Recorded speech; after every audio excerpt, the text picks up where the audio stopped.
Hi guys, you're very welcome back to another podcast of NarcCon with myself and a sleepy Remy on the sofa. Sorry, there's a bit of kickback glare on those glasses, but I want to read a comment today in relation to the type of things a narcissist says to you at the discard.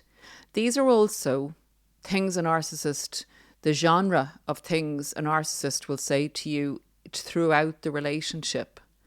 But the type of things I'm going to go over now are when a narcissist is discarding you, or when you have maybe accused them of having a relationship or an affair with somebody else.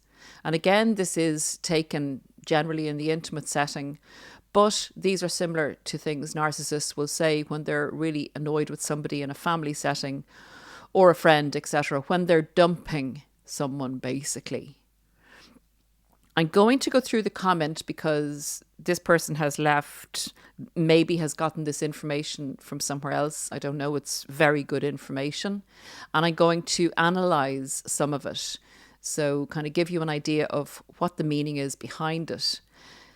And honestly, you know, the type of things narcissists say to us at discard, we think that sometimes if we don't know about this condition, if you want to call it that, or this dark energy of the narcissistic personality disorder, we tend to think we're the only ones, you know, that have heard this, that it must be something to do with us, that this person is so vitriolic and so cruel and so basic in their condemnation of us, and the type of things they say to us are so horrific.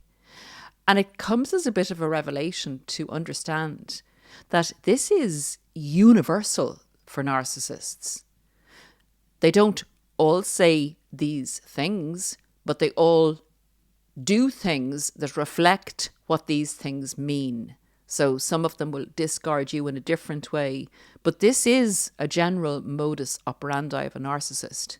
It is so predictable, and it indicates, what they say indicates the level of maturity that they're living in, for want of a better way to describe it, and the cruelty and the malevolence behind their feeling towards the world and towards other people, and what is actually the makeup in general of the person themselves. So before I jump in, thank you very much everybody who has liked, shared and subscribed, as I was requesting in the last podcast, just to help me stay here and to, you know, support the work, I suppose. And if I could just make one small other request for anyone that has been so kind as to buy the book Weaponized Love that we've launched recently on Amazon. If you have the time and if you feel inclined, if you could leave a review, that would be fantastic. So let's get into these comments, and I'm going to follow up this podcast with an in-depth look at the smear campaign. And the reason I'm doing this before the narcissist smear campaign is to give you a flavour of the type of person that you're dealing with that would say these things to you at discard and then would go off and smear your name to all and sundry or anyone that would listen to them. And in the podcast I'll do about the smear campaign, I will also give you things that I would suggest may be good at deflecting it, you know, that you can say to people that come up and pass on information. Oh, the narcissist has been saying this about you, and how to respond to that, which I hope you'll find helpful.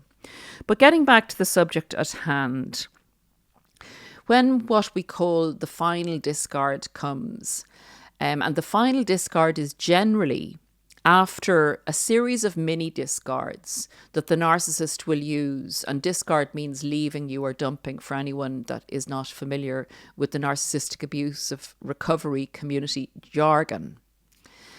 Mini discards are when the narcissist, say, disappears for a night or disappears for a week, in a way of kind of punishing you for your behaviour, grooming you and controlling you so that you'll be grateful to have them back, and that you'll put in less boundaries for fear of them abandoning you again.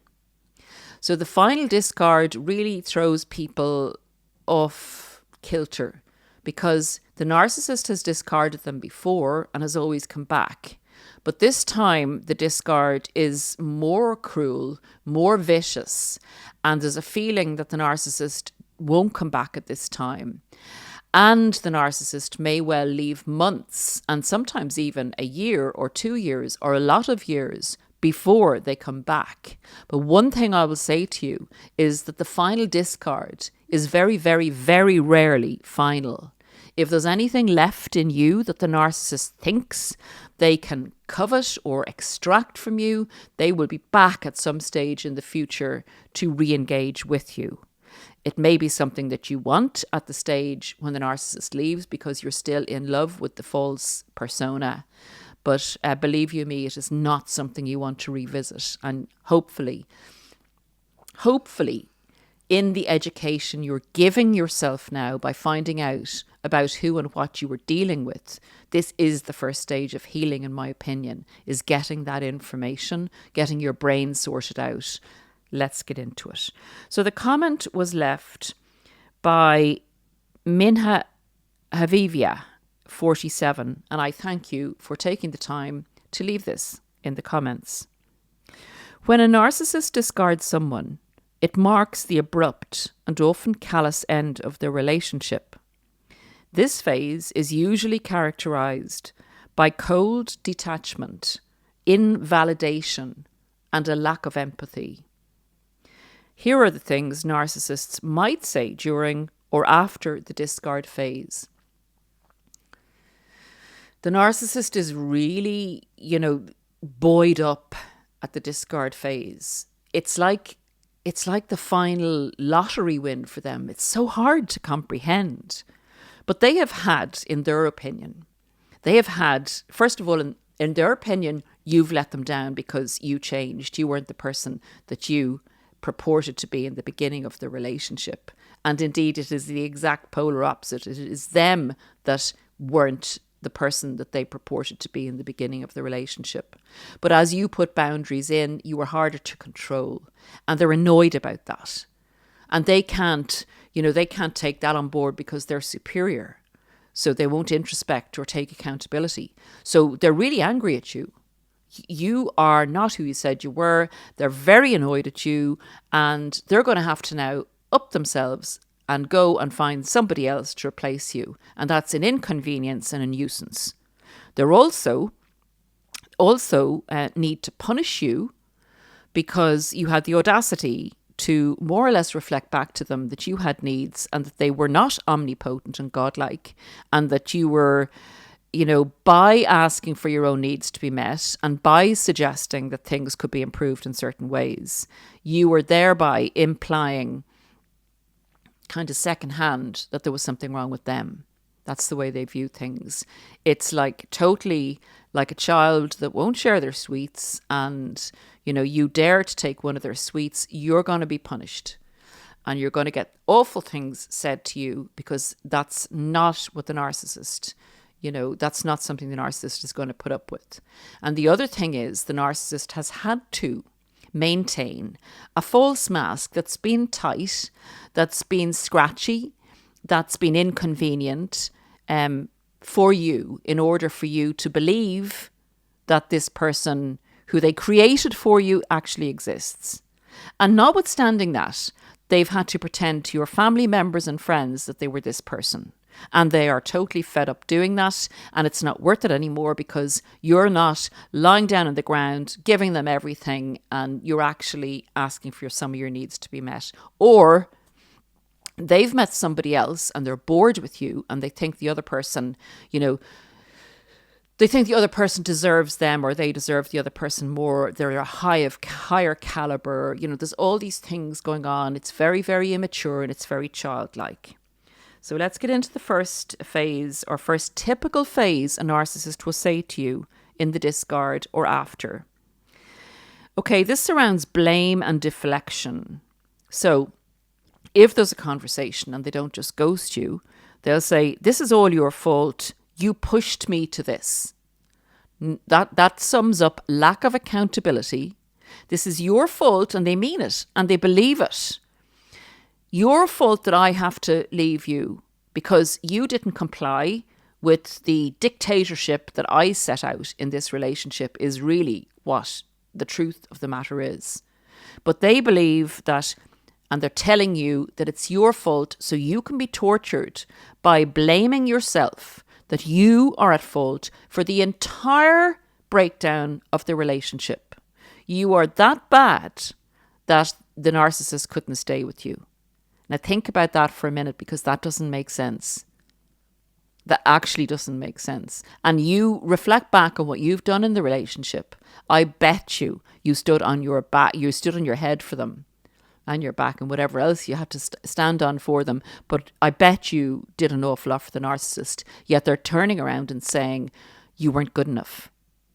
And that, unfortunately, because of all the devaluation you've gone through and the other manipulations, and because you're an introspective person who may have had a wound like all of us do, thinking, well, are we good enough? You know, a lack of confidence at different times in our lives. That's going to set off a whole new set of neuropathways lighting up in everything that you would have ever thought that you weren't good enough in before you met the narcissist. That lives all of those up. So that's what that does. So it's a powerful destructive statement to make to somebody who was meant to love you. I can't deal with your issues anymore. Kind of the same. I can't, it's your fault. It's your fault. I'm not going to be your friend again because you do too many bad things to me. You took one of my sweets. You do too many bad things to me and go away. It's your fault. You're just too much drama for me. Now, I have also had a narcissist who told me that he couldn't stand drama, yet made drama all the time on something believable. They love drama because drama gets them a lot of attention. It's a lot of emotional output, and it gets a lot of people involved. If there's a drama and you go looking for support or whatever, or you argue with them, pretending not to like that is... And what they call drama is also them not giving you anything or doing anything to show you that they love you, or not being a reasonable human being, and you asking for your needs to be met. How dare you? You're causing arguments. Okay, number 2, dismissal of value. You were never good enough for me anyway. I mean, you were never good enough for me anyway. The immaturity in that, it's like mind-blowing. This is not normal, guys, but because you've been groomed and with a narcissist for a certain length of time, you come to accept these things as perhaps normal statements. It's only when you get very well clear of that energy and out of the narcissistic fog and chaos that you look at that statement and said, you were never good enough for me anyway. I mean, where's that coming from? It's pathetic. I don't need you. I can do better. Again, it's like the playground stuff, Jenny over there, well, she's going to give me more sweets than you are, so I don't need you. Go away. She's going to give me more, so go away. I'm not going to be your friend anymore. It is that level of immaturity, emotional immaturity that you're dealing with that drives all of their decisions. So when you get into that headspace that that's the way they're wired, any threat to their control, any hint that you won't give them more than someone else, any hint that you won't do everything they want and that you won't hold them up as master, leader and God, is a threat to their control and makes you the enemy. It's that black and white. It does not matter what you did for the last 15 years. The only thing that matters is this moment. No object constancy, all black and white thinking. I was just wasting my time with you. I was just wasting my time with you. That'll come out if they haven't managed to extract like a property from you, or got you to marry them or have children with them, or they didn't get all of your inheritance. They were wasting their time with you, and that's a true statement. The only reason that they were with you was to secure your assets. So if they didn't get your assets, or if your assets didn't build up to what they thought you were going to be worth, then they were wasting their time with you. And they were wasting their time with you because that's the only reason they were with you. Number 4, gaslighting and manipulation. You're imagining things, I never cared that much. That's probably the consequence of a conversation you might have had with, I thought we loved each other. You said you loved me. You said you loved me. You said you loved me yesterday. You said you loved me an hour ago. How can you then walk out and say that the relationship is over? That does not make any logical sense. Then you might get a statement like, you're imagining things, I never cared that much. This was never as serious as you thought it was. Now, this might be after the narcissist telling you that they would lay down their life for you, that they want to marry you, that they love you more than they've loved anybody else, that they want this, that, and blah, blah with you.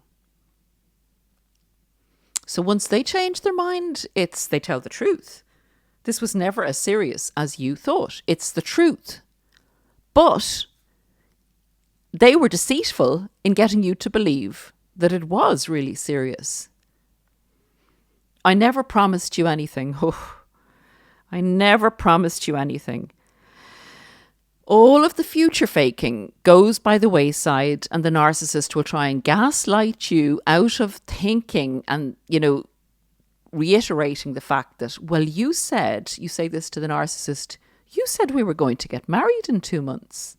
You said we were going to live here and you were going to have this job. And then they said, I never promised you anything. Because they changed in this moment when they're discarding you, they never promised you anything. Of course they promised you. Of course they did. But they twist it and turn it and gaslight you into saying they were only things that were maybe going to happen. But look at what you've done. Look at your issues. How can I go ahead, and do all those things with the issues that you have? So it's denying and it's blame shifting and it's withdrawing, which is the classic 3-way step that narcissists take when confronted with anything hinting of accountability. Number 5, minimization of the relationship. It was just a fling. Don't make a big deal. Just a fling. You may have been with the narcissist for 2 years, but there you go. That's not a big deal. Like, what are you getting your knickers in a twist over? Like, it's nothing. It's just a 2-year relationship that we've been living together and planning a future and, going to get married or whatever. It's your problem again, basically. The narcissist wasn't attached to you. You were attached to the narcissist, and that was by design. The narcissist never attaches to a person. The narcissist attaches to things, and you're a thing, but the things that you have is what the narcissist attaches to. They covet what you have, but they do not attach to you as a person, as a soul, as a spirit, as a human being. That part's irrelevant, unfortunately. You're overthinking this. It wasn't that important. Generally, when you may be blowing a gasket because the narcissist, has literally a week ago asked you to marry them and has then changed their mind, or has a relationship, has an affair with someone, and you're going, excuse me, like, seriously, you're having an affair, like, and they say, don't be silly, you're overthinking it. It's not that important. It's not to the narcissist. They know it's important to you, but they don't care. You're acting like this mattered. What an idiot. I mean, what a total out-and-out idiot. Imagine saying that. Like, it's not an adult thing to say. And it's also demeaning you. It's making you and your opinion totally irrelevant. It's making you believe that like there's something wrong with you for having a valid, normal human reaction to something really important changing in your life. Number 6, shifting to the new supply. And this is mind-blowing, guys. This is absolutely mind-blowing that somebody that would love you would say this to you. But they do. Their thought processes, their drivers behind their behaviours are totally different, in my opinion, to the way a normal person thinks, to a human being. And actually, there was a comment made, I'll just bring that in here. Somebody giving out to me for essentially dehumanizing narcissists, people that are malignant narcissists. And I would say to that person, they are human in that they can suffer. They have the ability to feel sorry for themselves and they can feel pain. There's a lot of human things attached to a narcissist, but their behaviour is inhuman a lot of the time. So that's the distinction. Of course, you would feel compassion for a parent, a child, a friend, a past ex when you get really healed and understand narcissism. You would feel compassion for what they're lacking in life.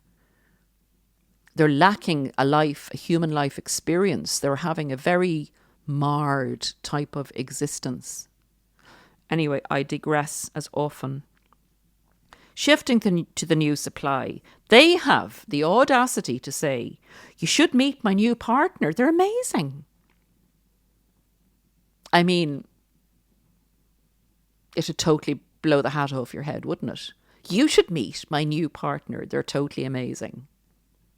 Disgraceful. I've already moved on. You should too.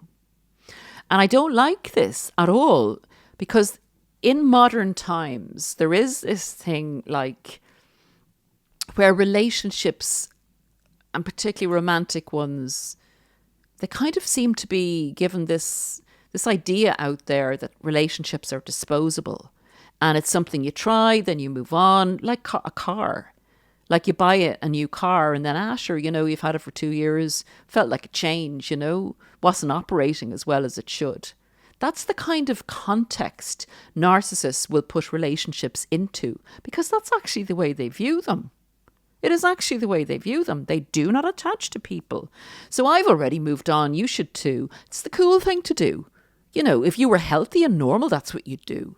That is kind of out there. And we need to say, no, that's not good enough.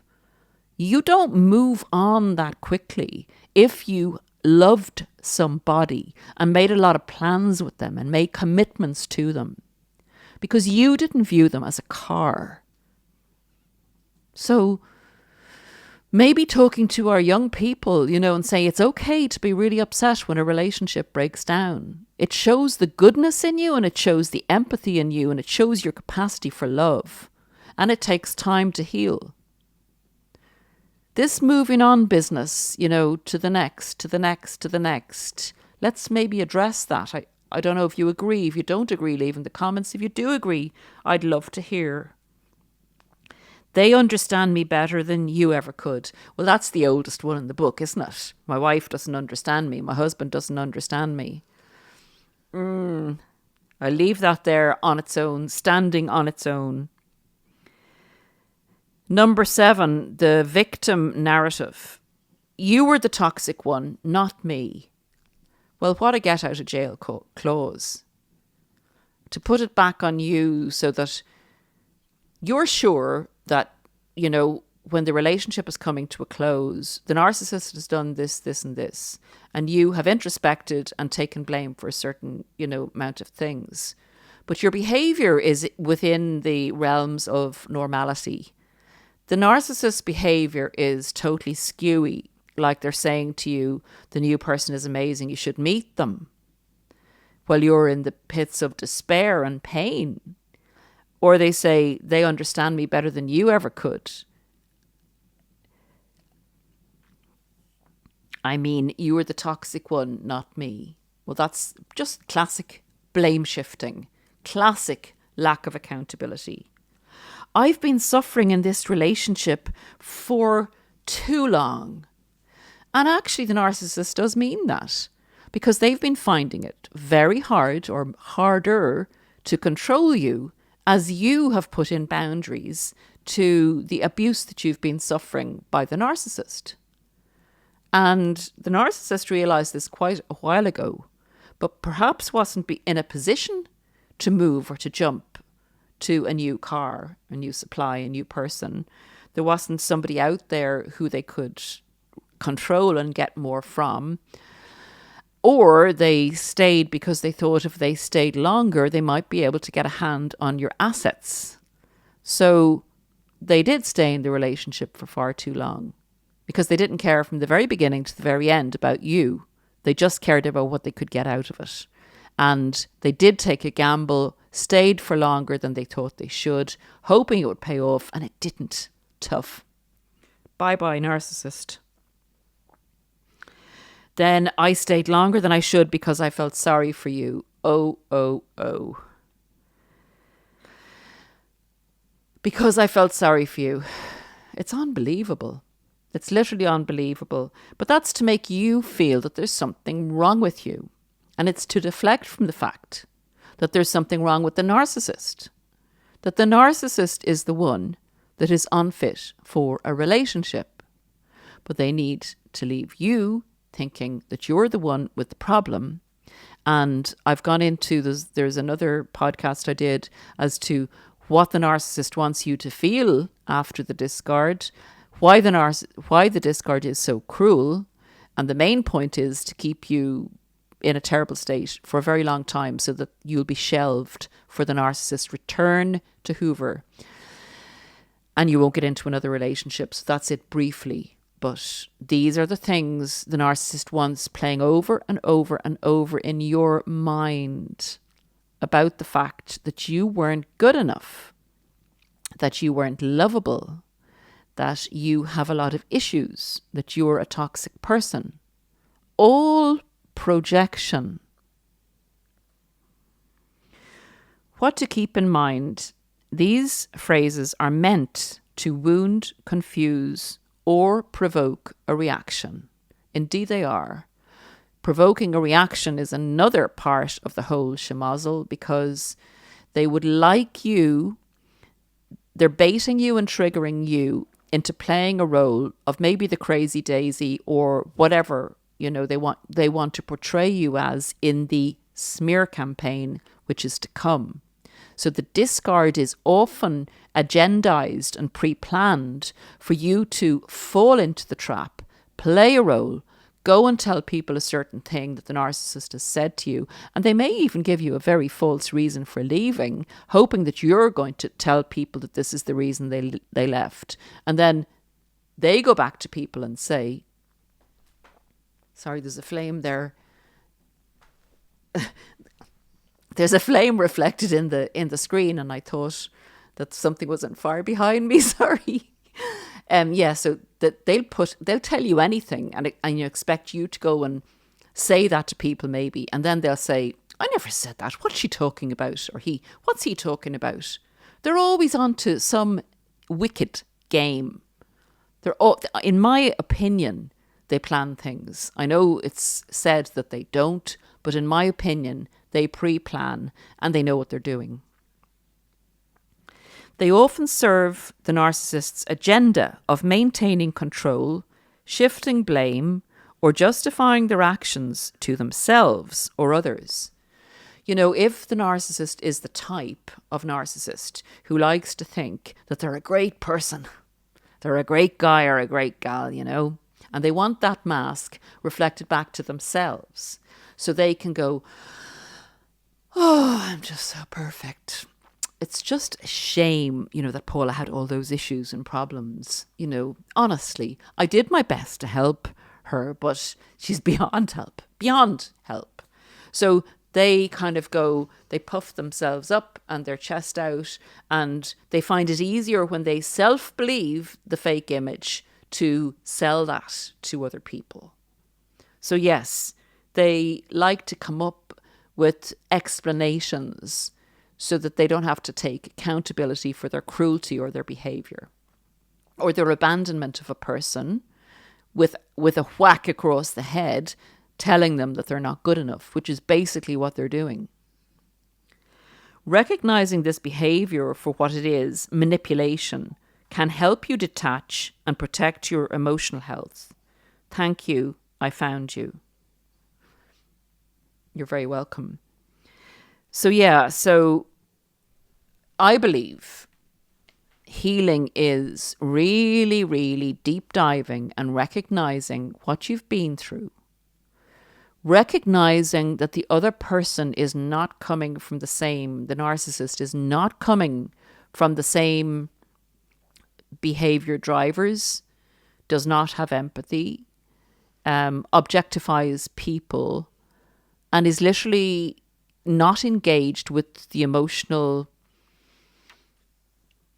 emotional type of layout, or a human being's emotional type of layout. They're coming from a totally different position. So if you can understand that and detach, like literally, as I've said before, you were in a relationship with a hologram who did not have your best interests at heart.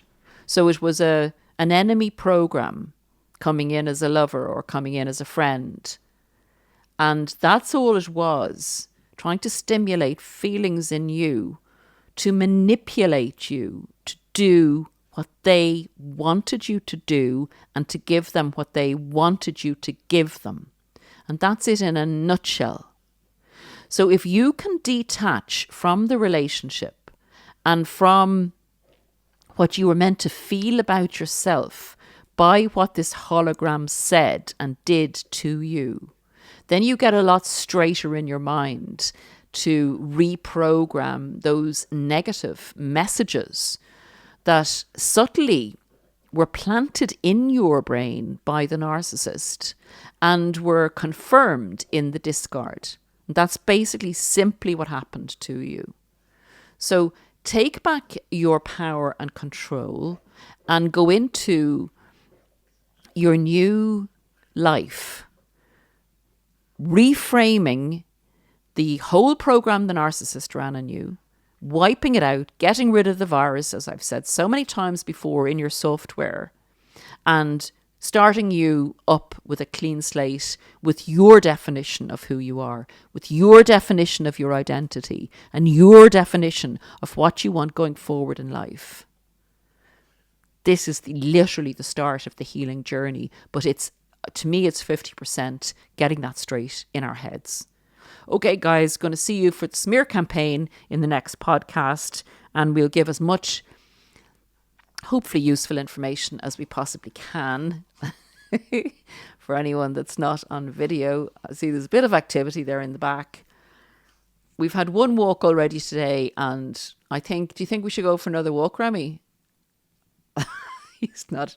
Once I turn the video off, he'll be down and ready, off to get his lead. So listen, guys, have a really, really good week ahead, and we will see you again soon. He got the message. Okay, bye for now.